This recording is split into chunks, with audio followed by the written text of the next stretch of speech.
Zoom versus primes, which are better? Yeah, zoom lenses and prime lenses, they both have pros and cons, for sure. And it's a big subject. Traditionally, zoom lenses are slower. So meaning you can't let as much light in, or they need you to have more light. Whereas prime lenses, this is not a rule, it's just traditionally it's how it lays out. So prime lenses tend to be faster. So, in terms of a T-stop or an F-stop, you can open up more and have a shallower depth of field, let more light in. But a prime lens, is like a 25 millimeter, and that's all it is. 25 is a 25. Whereas a zoom, let's say, because there's also a huge range of zooms. You can have a 25 to 78, or you can have a 25 to 250. And when and some of these zooms are huge. So there's a lot of decision making that goes into what lenses you're using. And the prime versus zoom is one of the big ones. There's also speed. So if you're shooting on, let's say, a reality TV show, you pretty much have to have a zoom lens because you need to be able to go in. And it doesn't mean you're zooming in during a shot, though it could. But it also, just to reset, is, you have a wide shot and then you adjust your body however you can, but you don't want to be in the way. So if you want to get a close-up on a reality show, you just zoom in from where you are. That's kind of like the very broad strokes. But there's a lot, like a dolly move versus a zoom in, they have a different feel to them. And what's happening to the background is very different. And where your character or your subject in space, the way a zoom, as you zoom in, it flattens the image. Whereas if you're on a prime, if you're on a 35 millimeter and you're moving in, everything is still staying, you're able to isolate characters more. So there are a lot of qualities that they're so difficult to see and feel. And I'm very lucky because last 5 years, I've been shooting so much. So now I am at a place where what a 24 millimeter does to a, let's say a medium close-up, shooting that, if you shoot this on a 24 millimeter from right here, and then you move it back just 6 inches and you put on a 28 millimeter.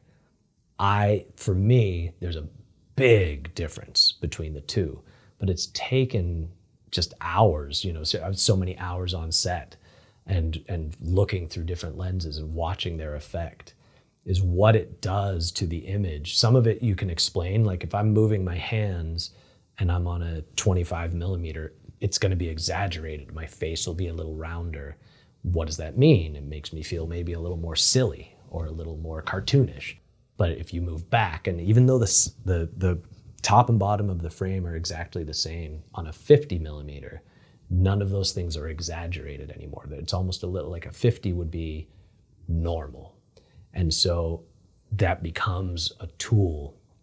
And so then within that, you're deciding like a prime versus a zoom, what are your trade-offs? Because on a zoom, you can reset really quickly, but primes tend to have more character to them or be cleaner. Or, so it's all pros and cons, and it's, it's just like if you're grabbing paints, if you're painting your house, and they have those swatches, there's like yellow, but really it's like, this is Goldilocks, this one's Dandelion, and they have such subtle differences, but there are differences. And that's what lenses kind of bring. They all have different characteristics, and zoom and prime are the two big categories, but then even within that, there are a number of different things that will differentiate one from another. And time, money, resources are part of that decision. It's not all purely aesthetic. A lot of it is like, well, we won't have time to change primes or whatever. Like we need to be able to hustle. So there's a lot in there. What's a good starting lens, aside from like sort of the stock camera lens that's going to come with the body? What would you recommend if somebody wants to upgrade just a little bit? Yeah, I mean, well, so I think, choosing a lens, if you're starting, if you could only start with one lens, one size, and this is assuming because different cameras have different size sensors.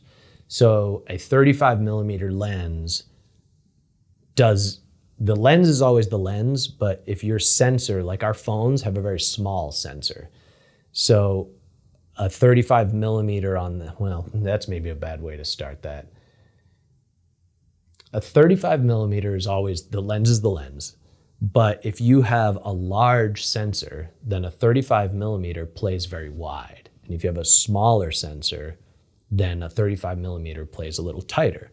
So your camera, but the sort of standard size is super 35 is for a sensor.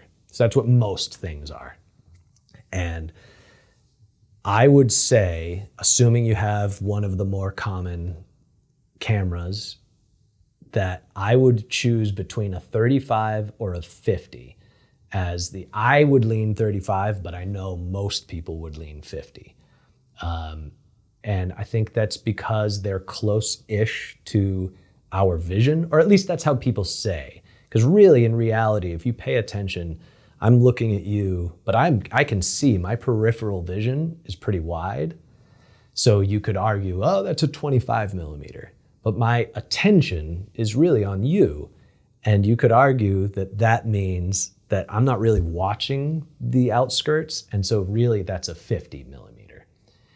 And so it depends. Now for me, a 35 millimeter is a really nice size because you can shoot a wide and you can shoot a close up. But if you get in close on a 35, it does have a little roundness to it. So it's, maybe the answer is a 42, which is a hard lens size to find, but yeah, I think those are the normal hero sizes, I would say. Is a 35 and a 50, I think, would be the two sizes that one would start with, I think. What's the best way to take care of the lenses so they're not scratched? Different elements. Yeah. If you're working with sand. For sure, yeah. Lenses require you need to treat lenses like a baby. Like they are, even though a lot of them are built very rugged, the glass is glass. And so, I'm very lucky, I have a great camera team. And so I rarely touch a lens. My first AC, second AC, they bring it on, they take everything out, they take everything out with care. They're also professionals. They've been doing it for years. So, but you do need to treat a lens. You need to be constantly looking at when you take it off and you put it on. You need to check both sides up against the light because dust particles get in there. And if a dust particle is in the wrong part of frame, it will affect your image, sometimes dramatically. So you really need to take care of them. Some people will have a UV filter, which is basically just clear glass. Functionally, it does serve a bit of a purpose, but really, I did that for a long time. I've gotten a little away from it now, but I have a set of Rokinons, which are cheap lenses, but I think the best bang for the buck. They don't have a ton of personality, but they are really good for their price. Like a Rokinon lens, and you can get ones that have gears on them. So if you're using a follow focus, and those are like, I think and they're really fast. I think they're like $200 for a lens. And for a good lens with gears on it, that's really fast. I think that's the best lens you can get in terms of somebody beginning. And I would just choose one of those if you can.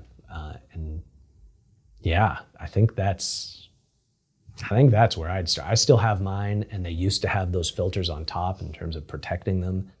But now that I'm more comfortable and I'm like, I'm probably not going to screw this thing up, I don't have them live on there. But if you're shooting out in the woods or shooting at the beach or in the desert is a nightmare for lenses and for camera sensors. It just gets in gears, it gets in the fan, and everything needs to be protected. And sometimes that's putting plastic or fabric around it. And Yeah, film equipment, strong as it is, you still need to treat it very gently.